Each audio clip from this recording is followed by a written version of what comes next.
चलिए अब देखते हैं फटाफट खबरें। बॉम्बे हाईकोर्ट ने कंगना रनौत के ऑफिस में तोड़फोड़ मामले में सुनवाई की तारीख 22 सितंबर तक बढ़ा दी है। सुनवाई में बीएमसी के वकील ने कहा कि कोर्ट के आदेश के बाद बीएमसी का सारा काम रुक गया है। कोर्ट का फैसला आने के बाद कंगना अपने दफ्तर पहुंची और अपने ऑफिस का जायजा लिया। मालूम हो कि कल ही बीएमसी ने कंगना के ऑफिस में तोड़फोड़ की थी।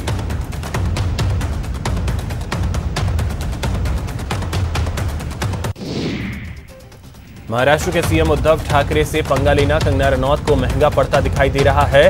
विक्रोली पुलिस स्टेशन में कंगना के खिलाफ शिकायत दर्ज कराई गई है। शिकायतकर्ताओं ने कहा है कि कंगना ने सीएम उद्धव ठाकरे के खिलाफ अपमानजनक भाषा का इस्तेमाल किया। इसके बाद कंगना के खिलाफ एफआईआर दर्ज कराई गई है। बॉलीवुड एक्ट्रेस कंगना रनौत का दफ्तर तोड़े जाने के मामले में अब महाराष्ट्र के राज्यपाल भगत सिंह कोश्यारी एक्टिव हो गए हैं और उन्होंने मुख्यमंत्री उद्धव ठाकरे के मुख्य सलाहकार अजय मेहता से चर्चा की। राज्यपाल ने कार्रवाई पर नाराजगी जताते हुए केंद्र को रिपोर्ट देने की बात कही। कंगना के समर्थन में अब हिमाचल सरकार भी उतर आई है। हिमाचल सरकार ने कहा है कि बेटी का अपमान सहन नहीं करेंगे। रिया चक्रवर्ती की जमानत याचिका पर गुरुवार को सेशन कोर्ट ने फैसला सुरक्षित रख लिया। कोर्ट कल फैसला सुनाएगी। इसका मतलब यह है कि रिया और उनके भाई शौविक को एक रात और जेल में गुजारनी होगी। रक्षा मंत्री राजनाथ सिंह ने रफाल को वायुसेना में शामिल होने को नए युग की शुरुआत करार दिया है। राजनाथ बोले कि अब भारत के दुश्मनों को सतर्क हो जाना चाहिए। रफाल हर हाल में दुश्मनों को तहस नहस करने की क्षमता रखता है। फ्रांस से आए 5 रफाल फाइटर जेट्स की पहली खेप को विधिवत तरीके से आज वायुसेना में शामिल किया गया। अंबाला एयरबेस पर इस मौके पर सर्वधर्म पूजा संपन्न हुई। अंबाला एयरबेस पर हुए इस कार्यक्रम में रक्षा मंत्री राजनाथ सिंह, फ्रांस की रक्षा मंत्री और CDS विपिन रावत समेत दिग्गज मौजूद रहे। इसी बीच एक बड़ी खबर आपको जयपुर से बता दें, जहां पर सुप्रीम कोर्ट ने EMI धारकों को बड़ी राहत दी है। कोर्ट ने लोन मोरेटोरियम को 28 सितंबर तक के लिए बढ़ा दिया। वहीं सुप्रीम कोर्ट ने केंद्र से 2 हफ्ते में ठोस जवाब मांगा है। कोर्ट ने केंद्र को सख्त लहजे में कहा, अब पूरी प्लानिंग के साथ आए। परीक्षा को लेकर केंद्र सरकार ने नई SOP जारी कर दी है। स्वास्थ्य मंत्रालय की ओर से नई SOP के मुताबिक परीक्षा के दौरान 2 स्टूडेंट्स के बीच 6 फीट की दूरी जरूरी होगी। साथ ही फेस मास्क लगाना जरूरी होगा। थूकने पर सख्त पाबंदी होगी। नई SOP के मुताबिक जहां परीक्षा केंद्र के कमरे का तापमान 24 से 30 डिग्री होना चाहिए और सभी मोबाइल में आरोग्य सेतु ऐप अनिवार्य किया गया है। एग्जाम के बाद कमरे को सैनिटाइज किया जाएगा। 14 तारीख से शुरू होने वाले मानसून सत्र पर लोकसभा स्पीकर का बयान सामने आया है। स्पीकर ओम बिरला ने कहा है कि हमें कोरोना काल के बावजूद संवैधानिक दायित्वों का पालन करना है। बिरला ने कहा कि कोरोना गाइडलाइन के मुताबिक सत्र चलेगा। शून्यकाल आधे घंटे का होगा। बाकी सवालों का जवाब लिखित रूप में दिया जाएगा। हर रोज 4 घंटे का लोकसभा का सत्र होगा। पिंक सिटी में कांग्रेस का फीडबैक कार्यक्रम लगातार जारी है। प्रदेश प्रभारी अजय माकन नेताओं से फीडबैक ले रहे हैं। इस दौरान VCR का मुद्दा उठा।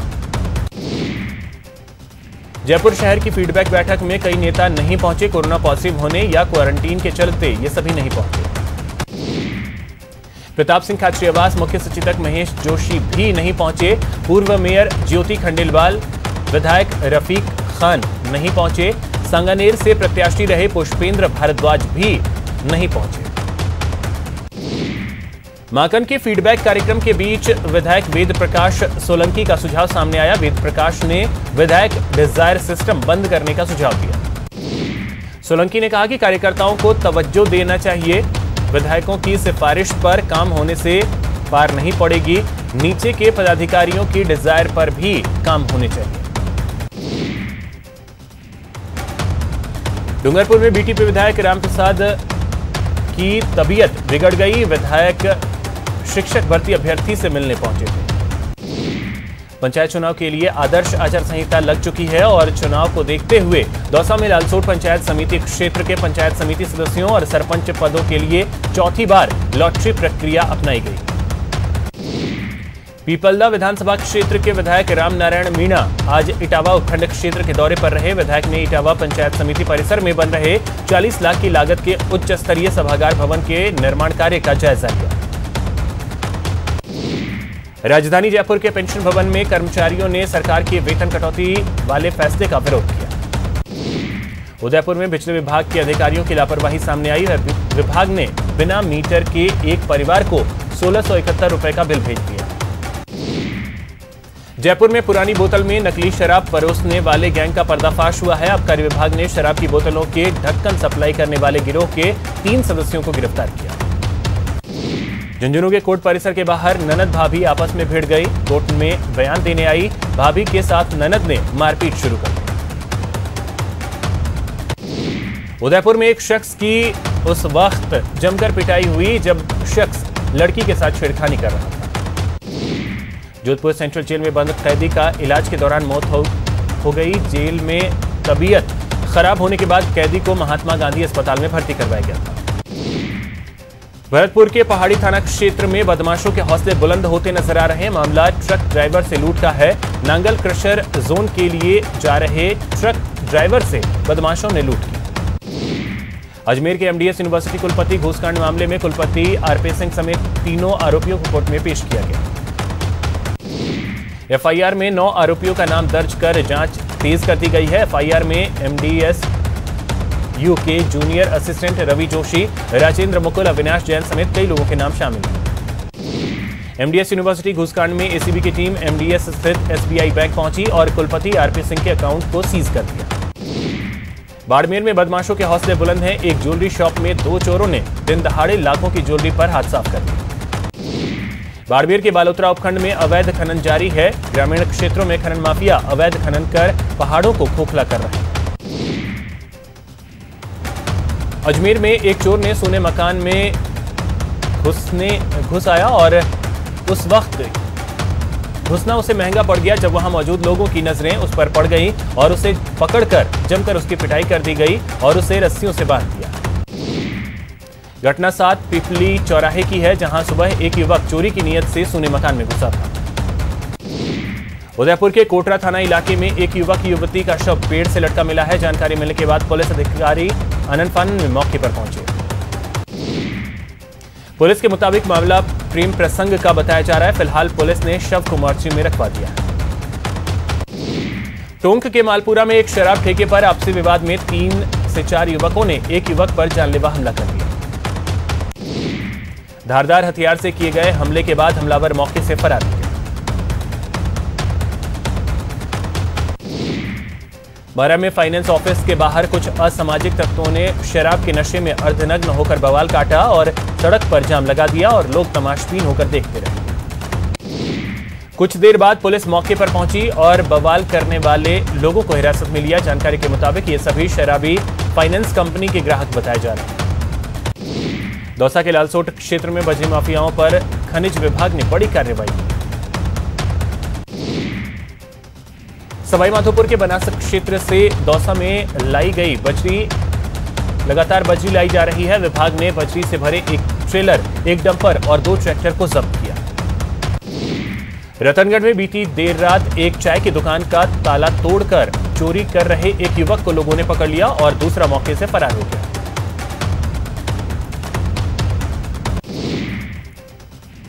चोर के होने की सूचना पर पुलिस मौके पर पहुंची और चोर को गिरफ्तार कर लिया। बालोतरा के एक बड़े ट्रांसपोर्ट कारोबारी के यहां देर रात जीएसटी की एंटीविजन टीम द्वारा छापा मारा गया। छापे में लाखों की टैक्स चोरी का खुलासा होने की आशंका जताई जा रही है। श्रीगंगानगर की हिंदुमलकोट थाना पुलिस ने देर रात अवैध हथकड़ शराब के खिलाफ कार्रवाई करते हुए 20 लीटर हथकड़ शराब जब्त किया। झालावाड़ के असनावर थाना क्षेत्र में नदी में नहाने गई 2 नाबालिग लापता बच्चियों का शव मिल गया है। अलवर के लक्ष्मणगढ़ में जहरीली पदार्थ खाकर एक युवक ने सुसाइड कर लिया। पुलिस ने मृतक का पोस्टमार्टम कराकर शव परिजनों को सौंप दिया। उदयपुर के मोड़ी गांव में पुलिस ने अवैध रूप से देशी शराब की तस्करी करने पर गोपीलाल को गिरफ्तार किया। भरतपुर के गांव जटेरी में एक अधेड़ की संदिग्ध अवस्था में मौत होने से गांव में सनसनी फैल गई, जिसकी सूचना ग्रामीणों ने पोह थाने को दी। भरतपुर कामा के कोसी चौराहे पर बेकाबू डंपर ने बाइक को टक्कर मार दी, जिसके चलते एक बाइक सवार युवक की इलाज के दौरान मौत हो गई। बाड़मेर के बालोतरा के एक बड़े ट्रांसपोर्ट कारोबारी के यहां देर रात जीएसटी की एंटी विजन टीम ने छापा मारा। छापे में लाखों की टैक्स चोरी का खुलासा होने की संभावना जताई जा रही है। प्रदेश सरकार की विफलताओं को लेकर आज प्रदेश भर में बीजेपी ने विरोध प्रदर्शन किया। उदयपुर में भी बीजेपी कार्यकर्ताओं ने हल्ला बोला। नेता प्रतिपक्ष गुलाबचंद कटारिया की मौजूदगी में कलेक्ट्रेट पर प्रदर्शन किया गया और कलेक्टर को ज्ञापन सौंपा गया। इस दौरान जिले के विधायक और बीजेपी के जिला पदाधिकारी प्रदर्शन के दौरान मौजूद रहे। कोटा में भी बीजेपी का हल्ला बोल कार्यक्रम जारी रहा। प्रदेश बीजेपी उपाध्यक्ष और केशवरायपाटन विधायक चंद्रकांता मेघवाल के नेतृत्व में विरोध प्रदर्शन किया गया। दौसा में भी बीजेपी ने प्रदर्शन किया। सांसद जसकौर मीणा और पूर्व विधायक अलका सिंह ने गहलोत सरकार की नीतियों को लेकर हमला बोला। सांसद जसकौर मीणा के नेतृत्व में बीजेपी कार्यकर्ताओं ने कलेक्ट्रेट पर प्रदर्शन किया और कलेक्टर को ज्ञापन सौंपा। बीजेपी के हल्ला बोल कार्यक्रम के तहत कोटा में भी बीजेपी की ओर से कलेक्ट्रेट पर विरोध प्रदर्शन किया गया। बांसवाड़ा में हल्ला बोल कार्यक्रम के तहत बीजेपी कार्यकर्ताओं ने कलेक्ट्रेट पर राज्य सरकार के खिलाफ प्रदर्शन किया और मुख्यमंत्री के नाम एसडीएम को ज्ञापन सौंपा। बीकानेर की राजकीय लॉ कॉलेज में एबीवीपी संगठन से जुड़े छात्रों ने प्रदर्शन किया। कंगना रनौत और महाराष्ट्र सरकार के बीच शुरू हुआ विवाद देश भर में सुर्खियां बटोर रहा है। आज जयपुर में रॉयल ग्रुप ने शिवसेना नेता संजय राउत का पुतला दहन किया और कंगना रनौत का समर्थन किया। राजस्थान के कई सामाजिक संगठन आयरन लेडी कंगना रनौत के समर्थन में आ गए हैं। आज शौर्य फाउंडेशन ने जयपुर में शिवसेना नेता संजय राउत का पुतला दहन कर शव यात्रा निकाली और इस दौरान जमकर नारेबाजी की। भरतपुर में बीजेपी का हल्ला बोल कार्यक्रम जारी रहा। इस दौरान बीजेपी कार्यकर्ता कलेक्ट्रेट पर पहुंचे, प्रदर्शन किया और सरकार के खिलाफ जमकर नारेबाजी की। प्रदेश व्यापी हल्ला बोल कार्यक्रम के तहत आज झालावाड़ में भी कलेक्ट्रेट पर बीजेपी नेताओं और कार्यकर्ताओं ने प्रदर्शन किया। कोटा में एनयूएचएम प्रबंधकीय संविदा कर्मियों ने आज जिला कलेक्ट्रेट के बाहर धरना दिया और नारेबाजी कर प्रदर्शन किया। भरतपुर के सांसद रंजीता कोली ने मुख्यमंत्री के नाम जिला कलेक्टर को ज्ञापन सौंपा। जोधपुर में लेट लतीफ कर्मचारियों पर भारी पड़ने वाला है। संभाग में जो भी अधिकारी कर्मचारी समय पर ऑफिस नहीं पहुंचेंगे, उन पर अब गाज गिरनी शुरू होगी। राजसमंद में विधायक सुदर्शन सिंह रावत ने आज कामली घाट ब्लॉक कांग्रेस कार्यालय पर जनसुनवाई की। उदयपुर में अहीर युवा महासभा के जिलाध्यक्ष माधवलाल अहीर ने विधायक गजेंद्र सिंह शेखावत को ज्ञापन सौंपा। पुष्कर नगर पालिकाध्यक्ष कमल पाठक के खिलाफ विभागीय जांच शुरू हो गई है। कोटा नगर निगम के आयुक्त कीर्ति राठौड़ के नेतृत्व में बैंक प्रतिनिधियों की बैठक का आयोजन किया गया। भरतपुर बयाना में विद्या भारती के सदस्यों और आदर्श विद्या मंदिर बयाना की कमेटी ने 30 सोलर लाइटों का निःशुल्क वितरण किया। भरतपुर के कलेक्ट्रेट सभागार में आज करीब 6 महीने बाद जिला स्तरीय जनसुनवाई कार्यक्रम का आयोजन किया गया। कलेक्टर के सामने परिवादियों ने अपनी अपनी समस्याओं को रखा। उदयपुर के मावली से विधायक धर्म नारायण जोशी ने चिकित्सा विभाग के कार्यों पर सवाल खड़े किए। जोशी ने कोविड-19 के इस दौर में चिकित्सा विभाग द्वारा शुरू की गई होम आइसोलेशन की व्यवस्था पर सवाल उठाए। किसान महापंचायत राजस्थान प्रदेश के राष्ट्रीय अध्यक्ष रामपाल जाट ने कोटा भामाशाह मंडी में कोटा संभाग से आए किसान प्रतिनिधियों के साथ बैठक की। तमाम प्रयासों के बावजूद पुष्कर ना तो हेरिटेज सिटी बना और ना ही स्मार्ट सिटी। कस्बे के नए बस स्टेशन के पास भी कटीली झाड़ियों और रेत के टीलों के पास बेशकीमती धौलपुरी पत्थर लंबे समय से बेकार पड़े। अजमेर जिले में भी कई तालाब बारिश से लबालब हो चुके हैं, लेकिन 25 फीट की भराव क्षमता वाले पुष्कर सरोवर का जलस्तर कम बारिश के चलते करीब 11 फीट के करीब है। ऐसे में तीर्थ पुरोहितों और स्थानीय लोगों के लिए चिंता का विषय है। उदयपुर में अच्छी बारिश के बाद नदी नालों में पानी की अच्छी आवक हुई है। कई लोग अपनी जान को जोखिम में डालने से बाज नहीं आ रहे। बीकानेर के तुलसी सर्किल पर ओवरफ्लो सीवरेज का पानी परेशानी का सबब बना हुआ है। प्रदेश में कोरोना का कहर जारी है। पॉजिटिव मरीजों की संख्या 96,452 हो गई है, जबकि अब तक 1,185 लोगों की मौत हुई है।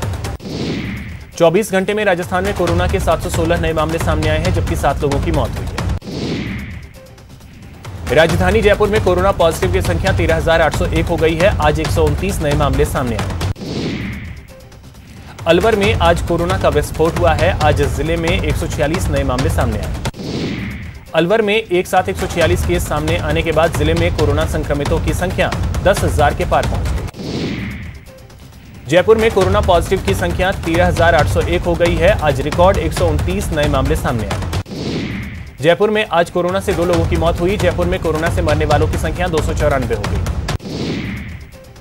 स्टेट कोरोना रिपोर्ट में जोधपुर के 220 मरीज सामने आए हैं, लेकिन स्थानीय रिपोर्ट में 450 मिले हैं, जिसके बाद आंकड़ों में घोटाले की बात सामने आ रही है। विधानसभा में भी कोरोना ने दस्तक दे दी है। विधानसभा में उप सचिव की पत्नी कोरोना पॉजिटिव पाई गई हैं, जिसके बाद सदन शाखा के कर्मचारियों के आने पर रोक लगा दी गई। कोटा में कोरोना पॉजिटिव मरीजों का आंकड़ा बढ़ता जा रहा है। देर रात 179 मरीज सामने आए। कोटा में कोरोना पॉजिटिव आने के बाद अस्पताल में भर्ती मेडिकल कॉलेज के प्राचार्य ने वार्डों का निरीक्षण किया। कोटा मेडिकल कॉलेज में कोरोना के गंभीर रोगियों के लिए लगातार ऑक्सीजन गैस सिलेंडर की खपत बढ़ती जा रही है। इसको लेकर जिला प्रशासन ऑक्सीजन गैस सिलेंडर कमी को दूर करने में जुटा है। कोटा न्यू मेडिकल कॉलेज में औसत 900 गैस सिलेंडर की खपत हो रही है। जिला कलेक्टर उज्जवल राठौड़ के प्रयास भी सफल हुए। भरतपुर में कोरोना का प्रभाव लगातार बढ़ता जा रहा है, लेकिन फिर भी लोग लापरवाह बने। बीकानेर में कोरोना संक्रमण को रोकने के लिए लेबर कोर्ट परिसर में सोडियम हाइपोक्लोराइड का छिड़काव किया गया। हड़ौती के बर्ड वाचर मायूस होते जा रहे हैं। दरअसल राजपुरा गांव के बबूल के पेड़ों पर पेंटेड स्टार्क पक्षियों की चहचहाहट अब सुनाई दे रही है और न पक्षी नजर आ रहे हैं। यहां रुकेंगे एक छोटे से ब्रेक के लिए।